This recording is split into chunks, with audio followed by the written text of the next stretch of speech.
Today I will be talking about how you can turn every situation into a good situation. And it all depends on how you look at it and how you form judgments and impressions around what is happening. Epictetus says it's not what happens to us in life that matters, but how we react to it. You cannot control the things outside of your control. And to think that those have any effect on you or who you are as a person, your morals, your virtue, is wrong. The things that happen externally, outside of your control, outside of your will, don't say anything about you as a person. The only thing that says something about you as a person is how you bear those things. If you endure them nobly, or you complain about what happens to you.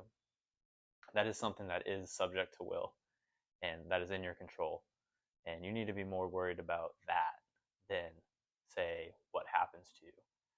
Whether that's losing your job, illness, poverty, whatever it may be, that is not in your control. And that says nothing about you as a person.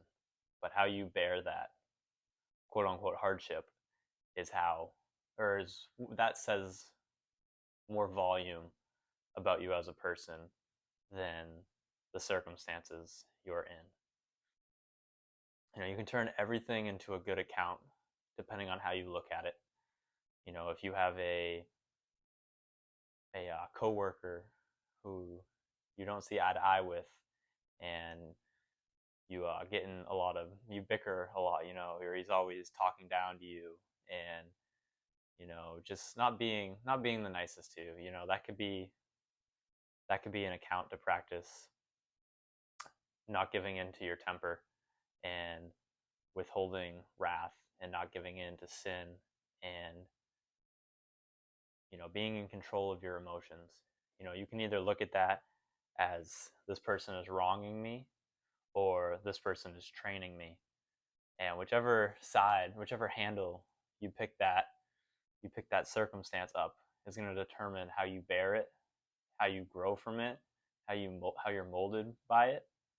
And I think it's pretty clear and obvious to say that you don't want to grab it by the handle that this person wronged me. You want to grab it by the one that says this person is training me to deal with people who, you know, aren't the nicest all the time, or don't agree with me, or try to poke at you. You can look at it in two ways. You need to always look at the bright side of situations, I believe, and not let your judgments and impressions of things overwhelm you and let you make a rash decision, because you truly can turn everything into a good. It all depends on how you look at it. You know, death is outside of your control. The Stoics would say this, but how you die is in your control. When you die, do you want to die, whining, cursing God for the life you've been given, cursing God for being sick and dying younger than you wanted to? Or are you going to thank God for the time that He gave you on this earth, and you're going to bear death nobly and understand that death is about as natural as it gets? You know, we were all born to die, and death is not that scary when you understand that it is the most natural thing that could probably ever happen to you. You're just going to revert back to what you were before. And there's nothing that says that's bad. And there's stuff that says that's good, because if everything that was born never died, this planet would not be doing too well. I think that's pretty obvious to say. So you're not above death. You're not above these things that are outside your control, but you can be above how you react to them. Don't react to them complaining and acting like a child. Endure them nobly, understand that they're just judgments, and you can change your judgments of things and your impressions, and you can bear them nobly, and they can be good training partners for you, and they don't have to be hindrances in your life.